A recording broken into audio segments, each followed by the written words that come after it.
Samajwadi party Uttar Pradesh के अध्यक्ष हमारे पुराने साथी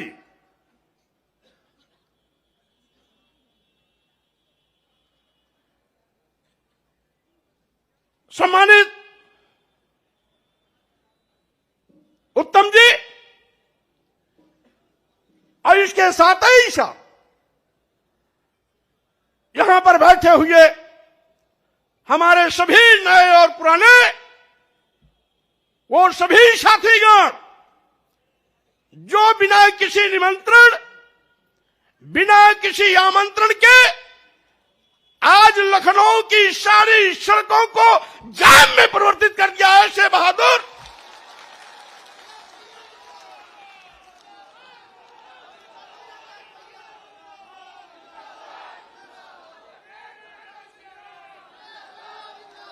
ऐसे बहादुर सभी सम्मानित भाइयों, बहनों, नौजवान साथियों, मीडिया के हमारे सम्मानित साथियों, भाइयों, जैसा कि आप जानते हैं आज 14 जनवरी मकर संक्रांति भारतीय जनता पार्टी के अंत का इतिहास लिखने जा रहा है।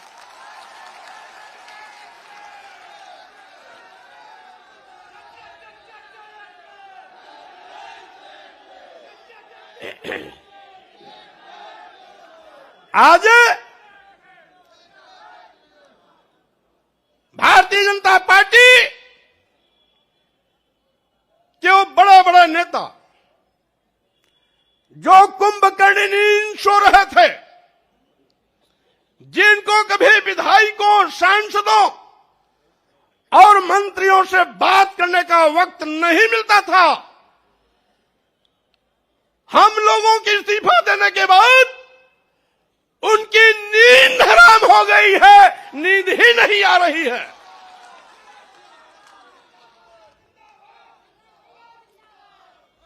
और साथ ही साथ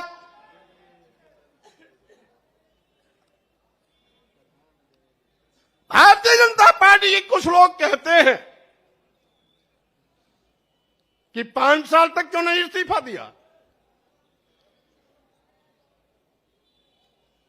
और साथ ही साथ कुछ बददिमाग लोग ये भी कहते हैं कि बेटे की चक्कर में भाजपा छोड़ा। मैं ऐसे लोगों से कहना चाहता हूं, भारतीय जनता पार्टी के लोगों ने इस देश के गरीबों, मजलूमों, दलितों, पिछड़ों, अल्पसंख्यकों के आंख में धूल झोंककर सत्ता हथियाई थी। कौन नहीं जानता, ये भारतीय जनता पार्टी केशव प्रसाद मौर्य और स्वामी प्रसाद मौर्य का नाम उछालकर पिछड़ों के बलबूते पर सरकार बनाई थी। चर्चा किया था मुख्यमंत्री होंगे या तो केशव प्रसाद मौर्य या तो स्वामी प्रसाद मौर्य। पहले गाजीपुर से स्काई लैब उतारने की कोशिश की गई। स्काई लैब यहां आते आते बीच में ही ब्लास्ट हो गया। दूसरा स्काई लैब गोरखपुर से लाकर के मुख्यमंत्री की कुर्सी पर बैठा दिया और पिछड़े वर्गों के आंख में धूल झोंकने का काम किया।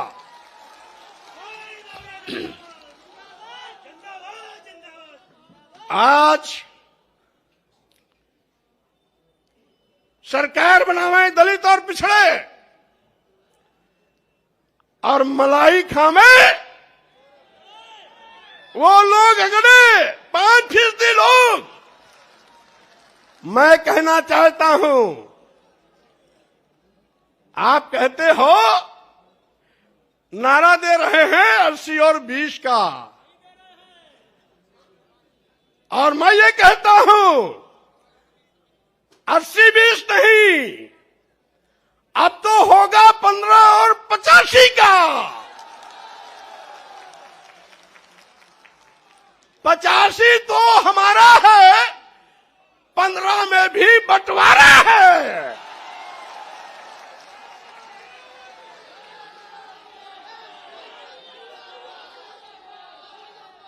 आप दुहाई देते हो उत्तर प्रदेश की सरकार को, मैं चेतावनी देता हूं। आप कहते हो हम हिंदू कार्ड पर चुनाव जीतेंगे। अगर आप बड़े हिंदू के हमदर्द हैं तो अनुसूचित जात, अनुसूचित जनजाति, पिछड़े वर्गों को भारतीय संविधान के अंतर्गत जो अधिकार देकर के आरक्षण की व्यवस्था दी गई, उसको अजगर की तरह निगलने का पाप क्यों किया आपने? अभी अभी 69,000 शिक्षकों की भर्ती हुई, 19,000 आरक्षित पदों पर सामान्य वर्ग को नियुक्ति पत्र दे दिया। योगी जी, क्या अनुसूचित जाति के लोग हिंदू नहीं है क्या?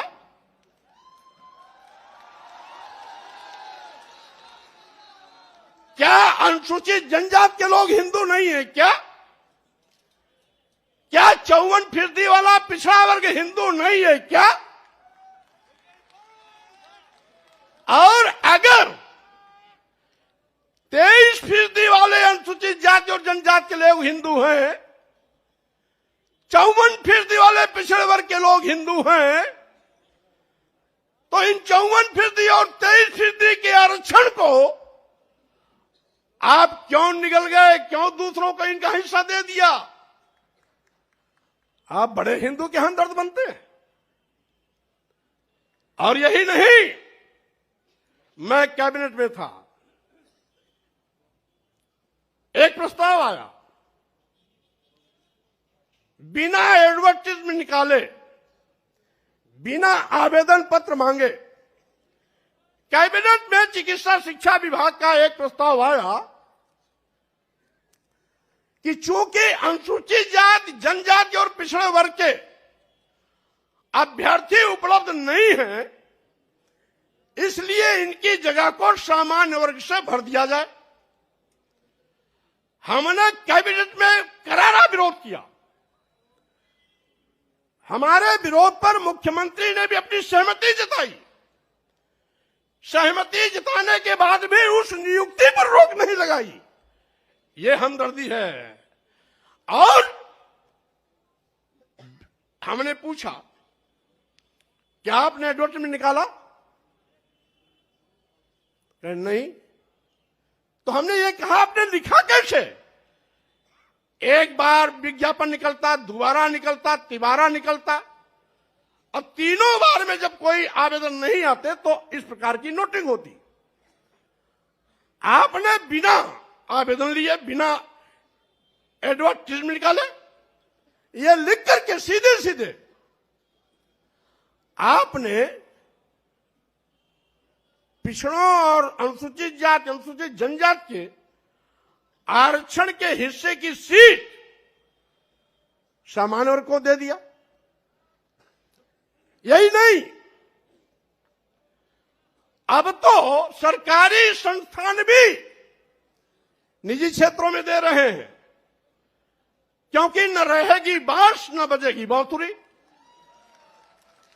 यानी जब सरकारी संस्थान निजी क्षेत्र में चले जाएंगे तो आरक्षण देने की जगह ही नहीं रहेगी। आरक्षण अपने आप खत्म हो जाएगा, क्योंकि निजी क्षेत्रों में आरक्षण वैसे भी नहीं होता। तो जोगी जी, मैं ये कहना चाहता हूं,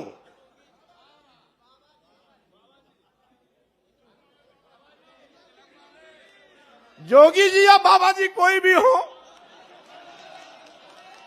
मैं ये कहना चाहता हूं, मुख्यमंत्री की कुर्सी पर बैठ करके पाप करोगे और साथ ही साथ दुहाई देगो हिंदू की। क्या आपकी नजर में कुछ बड़ी जात के लोग हिंदू हैं क्या? अनुसूचित जात के नहीं है, अनुसूचित जनजात के नहीं है, आदिवासी नहीं है, पिछड़े वर्ग के नहीं है, तो वही 10-5% अगर आपके हिंदू हैं तो आपका खटिया खड़ी बिस्तरा गोल होना तय है। क्योंकि बंटवारे की लाइन आपने खींच दिया है।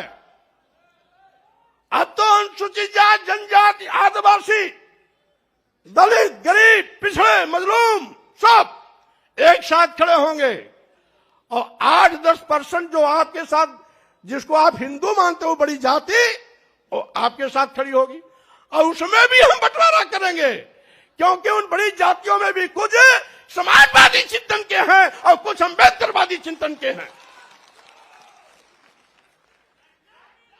इसीलिए साथियों, मैंने कहा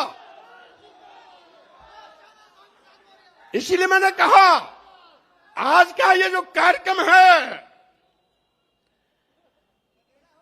अभी तक तो ये समाजवादी विचारकों का जमावड़ा था। अब ये समाजवादी के साथ साथ, लोहियावादी के साथ साथ अम्बेडकरवादी विचारधारा का भी जमावड़ा का संगम हो गया। और इसीलिए हम ये भी कहना चाहते हैं, बगल में उत्तराखंड में 3 बार मुख्यमंत्री बदल सकते हैं। आप 5 साल इंतजार क्यों किए, उसी को बता रहा हूं। यहां पर इतना जुल्म, जाति, अत्याचार, अन्याय हो रहा था। लखीमपुर की घटना, हाथरस की घटना, गोरखपुर की घटना के साथ साथ 2 दर्जन ऐसी घटनाएं हैं जहां FIR लिखने में आपने हिलावाली किया, और साथ ही साथ जहां गोरखपुर 1.5 महीने के अंदर गगहा थाने में 7 हत्या हुई, 5वीं हत्या हुई तो मैं स्वयं मौके पर पहुंचा। मैंने बल्कि ये कहा भी कि हो सकता है उत्तर प्रदेश में कानून का राज हो, लेकिन गगहा और गोरखपुर में गुंडा राज है। मंत्री रहते मैंने कहा था। यद्यपि कुछ टीवी वालों ने चलाया 1-2 बार, ऊपर से रोक दिया गया होगा, लेकिन उसके बावजूद भी थानेदार नहीं हटाया गया और सीओ नहीं हटाया। क्यों? क्योंकि वो जोगी बाबा की बिरादरी वाला था। और मेरे लौटने के बाद जब 2 हत्या और हो गई, यानी 7 हत्या पूरा हो गया, तब जाकर के यशो हटाया गया और सीओ हटाया गया। गगहा, गोरखपुर, गगहा बाजार भी है, गगहा थाना भी है, गोरखपुर से 25-30 किलोमीटर आजमगढ़ रोड पर है। यानी 2 मौर्य मारे गए थे, 2 ब्राह्मण मारे गए थे, 2 बनिया मारे गए थे और 1 अज्ञात महिला की लाश मिली थी। ये 7 हत्याएं, 2 मौर्य, 2 ब्राह्मण और 2 बनिया, और 1 अज्ञात महिला की लाश। ये 1 महीना 5-6 दिन के अंदर की सारी घटनाएं। और कहते हैं कानून राज है। और साथ ही साथ मैंने सोचा था कि 14 साल वनवास झेलने के बाद भारतीय जनता पार्टी को सत्ता में आने का मौका मिला है, अकल ठिकाने हो गया होगा, गरीबों, दलितों, पिछड़ों के लिए काम करेगी। लेकिन फिर वही कि जिन दलितों, पिछड़ों, गरीबों के वोट पर भारतीय जनता पार्टी ने पूर्ण प्रचंड बहुमत की सरकार बनाई। सरकार बनाने के बाद एक एक करके उन्हीं को दफनाने की कोशिश करने लगी। लेकिन भारतीय जनता पार्टी के नेताओं से मैं कह देना चाहता हूं, 14 जनवरी का यह जो कार्यक्रम हो रहा है, आज के बाद पूरे उत्तर प्रदेश में एक ऐसा जनसैलाब उमड़ेगा और चलेगा, एक ऐसी आंधी चलेगी, एक ऐसी सुनामी चलेगी जिसमें भारतीय जनता पार्टी के पर खचे उड़ जाएंगे, कहीं भी ठिकाना नहीं मिलेगा।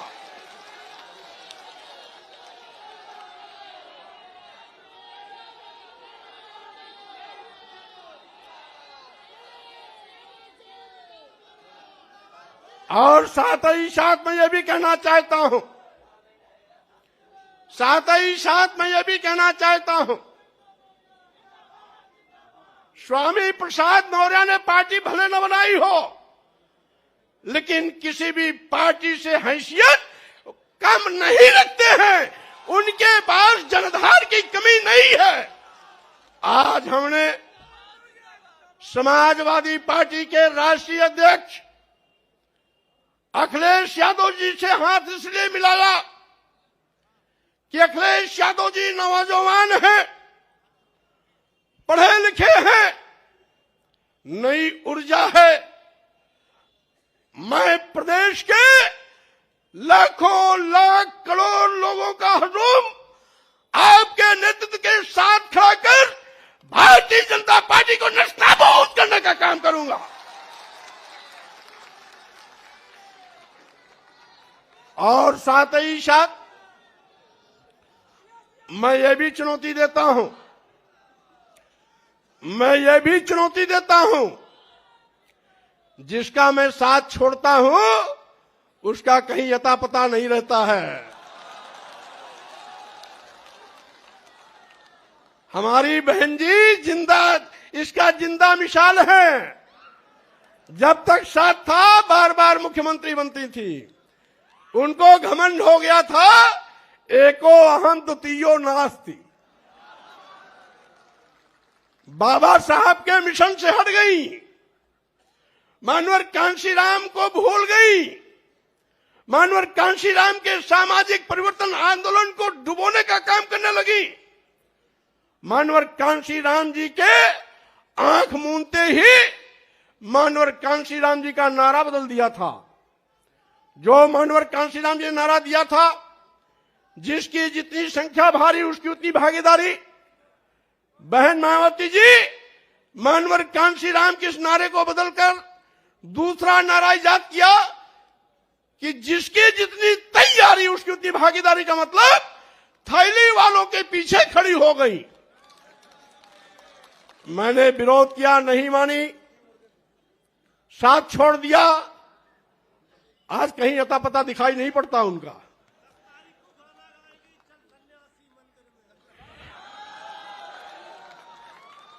और मैं कहना चाहता हूं, भारतीय जनता पार्टी उस दिन तक तीसरे स्थान पर थी जब तक मैं बहुजन समाज पार्टी में था। बहुजन समाज पार्टी नंबर 1 पर थी उस दिन, भारतीय जनता पार्टी तीसरे पर थी। भारतीय जनता पार्टी तीसरे पर थी। अब जैसे ही बहुजन समाज पार्टी छोड़ करके भारतीय जनता पार्टी के साथ हम भारतीय जनता पार्टी आकाश चढ़ गई।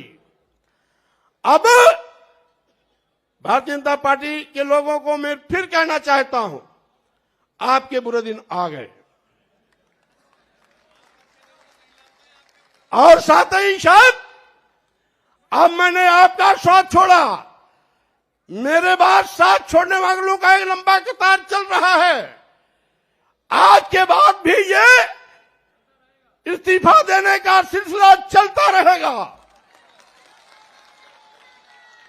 और साथ ही साथ 2022 के विधानसभा चुनाव में जब 10 तारीख को परिणाम आएगा, तो 2017 के पहले जो भारतीय जनता पार्टी का आंकड़ा था 42 विधायक और 45 विधायक का, मैं दावे के साथ कहना चाहता हूं, इन नौजवानों की कुबत के बिना पर आपको फिर पुराने आंकड़े दहाई पर लाके खड़ा करने का काम करूंगा।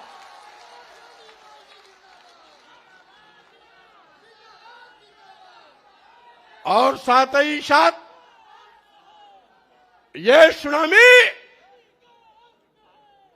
भाजपा को उखाड़ करके सीधे सीधे हिंद महासागर में ले जाकर के डुबोने का काम करेगी। आज इस अवसर पर मैं ये भी कहना चाहता हूं, जिसके पीछे लाखों का हजूम हो, आज कोरोना महामारी के चलते निर्वाचन आयोग ने निर्वाचन आयोग का भी शिष्टाचार पालन करने का निर्देश दिया है और साथ ही साथ कोरोना प्रोटोकॉल को भी पालन करने का निर्देश दिया है। इसीलिए आज केवल प्रमुख लोगों को बुलाया गया, लेकिन आपका विक्रमादित्य मार्ग पूरा, कालिदास मार्ग पूरा, कालिदास विक्रमादित्य को जोड़ने वाला मार्ग पूरा, ला माउंटेनियर का पूरा मैदान इन कार्यकर्ताओं से भरा पड़ा हुआ है, पटा पड़ा हुआ है। और साथ ही साथ जैसा कि हमारे भाई डॉक्टर धर्म सिंह ने कहा, अगर कोरोना महामारी नहीं होता, निर्वाचन आयोग का आचार संहिता नहीं होता, तो आज रमाबाई अंबेडकर मैदान में ऐतिहासिक कार्यक्रम के माध्यम से भाजपा की चूल्हे आज ही हिला दी गई होती। लेकिन इसके बावजूद बड़े बड़े नेताओं की नींद टूट गई, हराम है, चैन नहीं आ रहा है। टिकट बांटने का भी क्रम बंद कर दिया, कहीं ऐसा ना हो हम जिसको टिकट दे वो भी पार्टी छोड़ चला जाए। और इसीलिए साथियों मैं कहना चाहता हूं कि आज का ये जो ऐतिहासिक दिन है, ये परिवर्तन लाने का शुभारंभ का दिन है। ये दलितों के सम्मान का दिवस है, ये पिछड़ों के सम्मान स्वाभिमान का दिन है, ये गरीबों, मजलूमों, व्यापारियों के सम्मान का दिन है। और साथ ही साथ वो बेरोजगार नौजवान जो इस सरकार में ठगे गए, आउटसोर्सिंग के माध्यम से टाफी देकर के फुसलाने की कोशिश की गई। हमने कैबिनेट में भी आउटसोर्सिंग भर्ती का विरोध किया। हमने कहा जब सरकार पर कोई आर्थिक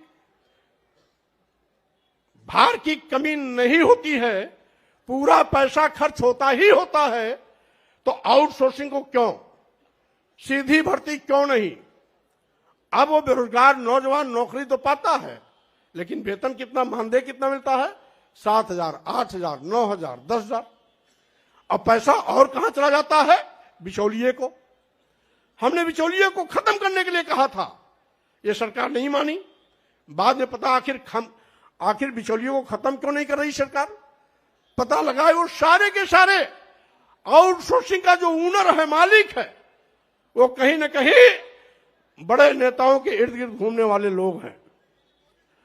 और साथ ही साथ मैं ये भी कहना चाहता हूं, नए नए दांव चलते हैं लोग।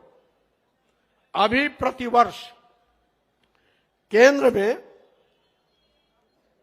30 और 32 आईएएस प्रतिवर्ष चुने जा रहे हैं। लिखित परीक्षा नहीं, लिखित परीक्षा नहीं, केवल इंटरव्यू पर। उन 30-32 में एक भी अनुसूचित जात का नहीं, एक भी अनुसूचित जनजात का नहीं, एक भी पिछड़ा नहीं। आखिर आप तो दुहाई देते हो हिंदू का, तो इन बेचारों को क्यों बाहर कर देते हो? इसका मतलब है आज जो दलित और पिछड़ा है, आज भी आपके लिए अछूत है, आपके लिए भी शूद्र है, आपके लिए भी नीच है, आपके लिए भी अधम है, आपके लिए भी वो इंसान नहीं बल्कि जानवर से बदतर है। और यही कारण है कि आप लगातार इनको अपमानित कर रहे हो, इनको सम्मान नहीं देते हो, और हिंदू की दुहाई देकर चंद लोगों को मालपुआ, हलवा, आईएएस की कुर्सी सब समर्पित, और करोड़ों की आबादी में, यानी 85% आबादी वाला ये दलित, अनुसूचित जात, जनजात, पिछड़ा वर्ग, यह बेकार, और 8-10% लोग काबिल। इसलिए मैं इनके अंदर के चरित्र को उजागर करना चाहता हूं।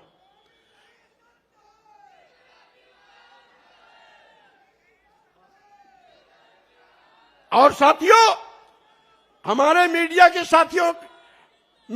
साथी भी कभी कभी कहते हैं कि मौर्य जी इतना विलंब क्यों किया। अरे भाई, 5 साल के लिए जनादेश मिलता है, और 5 साल तो इंतजार करना ही पड़ेगा। अब जब 2022 के नए जनादेश की बारी आई है, तब मैंने ताल ठोका है, और ताल ही नहीं ठोका है, यह मैदान श्री मुलायम सिंह यादव का है।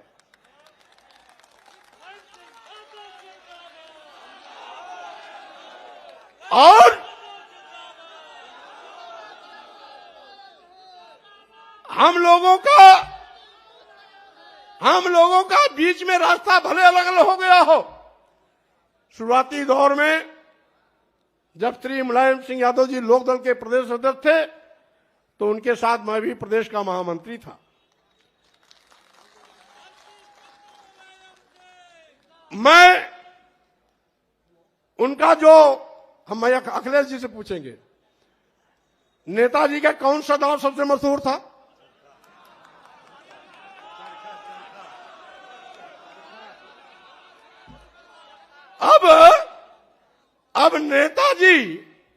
अब नेताजी चरखा दाव नहीं लगाएंगे, बल्कि अब नेताजी की ये पूरी फौज वो चरखा दाव लगा करके एक एक भाजपा वालों को ऐसी पटकनी देगा कि सबको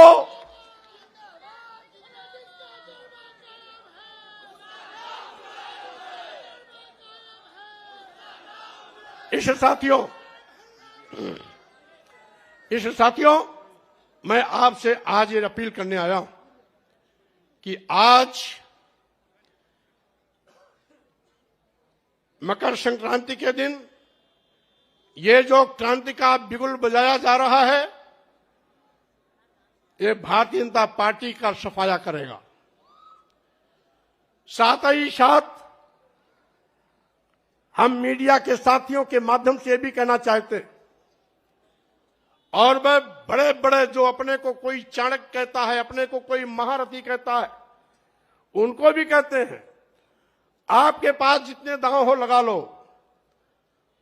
लेकिन मैं आपको पटकनी जरूर दूंगा, आपको मिट्टी में मिला के रहूंगा, भारतीय जनता पार्टी को खत्म करके रहूंगा, क्योंकि अब उत्तर प्रदेश को आपके शोषण से मुक्त कराने का वक्त आ गया है। इसलिए आज मैं श्री अखिलेश यादव जी को और आप सभी लोग जो प्रदेश के कोने कोने से आए हैं, मकर संक्रांति के अवसर पर शुभकामना, बधाई भी देता हूं। नए उल्लास, नए उत्साह, नए जोश के साथ अखिलेश यादव जी के नेतृत्व में नई सरकार बनाने का संकल्प लेकर के हमारे सभी नौजवान क्षेत्रों में जुड़ जाएं। 10 मार्च 2022 को जब परिणाम आवे, तो उस परिणाम से अखिलेश यादव जी के नेतृत्व में नई सरकार बने और भाजपा पूरी तरीके से सफाया हो जाए।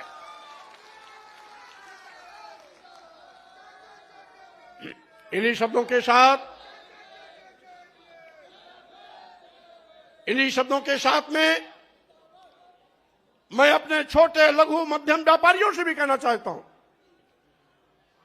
आप जिस भारतीय जनता पार्टी को अपना मान करके, आंख मूंद करके, झूम करके वोट देते थे, उसी भारतीय जनता पार्टी की गलत नीतियों के शिकार होकर आज पूरे प्रदेश का व्यापारी चौराहे पर खड़ा हो गया है, बेचारा हो गया है, लाचारी हालत में हो गया है। इसलिए व्यापारियों से भी हम इस संग्राम में जुड़ने के लिए अपील करते हैं। इन्हीं शब्दों के साथ हम आए हुए सभी नौजवानों, भाइयों, साथियों को बहुत धन्यवाद देते हैं और साथ ही साथ राष्ट्रीय अध्यक्ष श्री अखिलेश यादव जी के नेतृत्व में भाजपा सरकार को उखाड़ फेंकने का संकल्प लेकर इस अभियान को आगे भी गति देते रहेंगे। इन्हीं शब्दों के साथ आप सबको बहुत बहुत धन्यवाद, बहुत बहुत बधाई, बहुत बहुत शुभकामनाएं।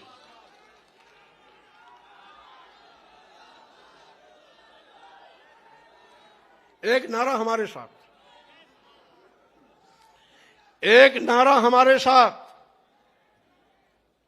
दोनों हाथ उठा के मुट्ठी बांधकर, अभी नहीं भाई, जब नारा देंगे तब। दो नारा रहेगा, एक डॉक्टर लोहिया जी का, एक डॉक्टर अंबेडकर का। डॉक्टर लोहिया अमर रहें, डॉक्टर लोहिया अमर रहें, डॉक्टर अंबेडकर अमर रहें, डॉक्टर अंबेडकर अमर रहें। बहुत बहुत धन्यवाद, बहुत बहुत धन्यवाद।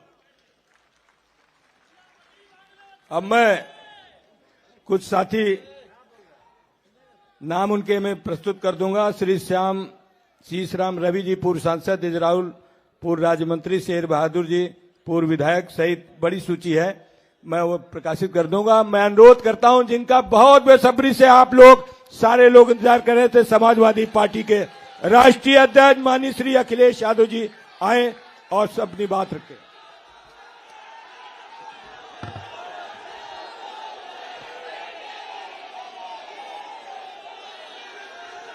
बहुत धन्यवाद आप सबका,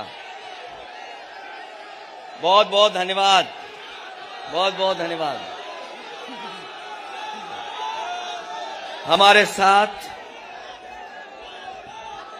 मंच पर बहुत ही पुराने नेता और जमीन से जुड़े हुए, लगातार गरीबों के लिए, शोषित, वंचित और तमाम वो लोग जिन्हें अभी भी न्याय नहीं मिला है, उनकी लड़ाई लड़ने वाले स्वामी प्रसाद मौर्य जी, मंच पर उपस्थित पूर्व में रहे मंत्री धर्म सिंह सैनी जी, विधायक भगवती सागर जी, विधायक विनय साकी जी, विधायक रोशन लाल जी,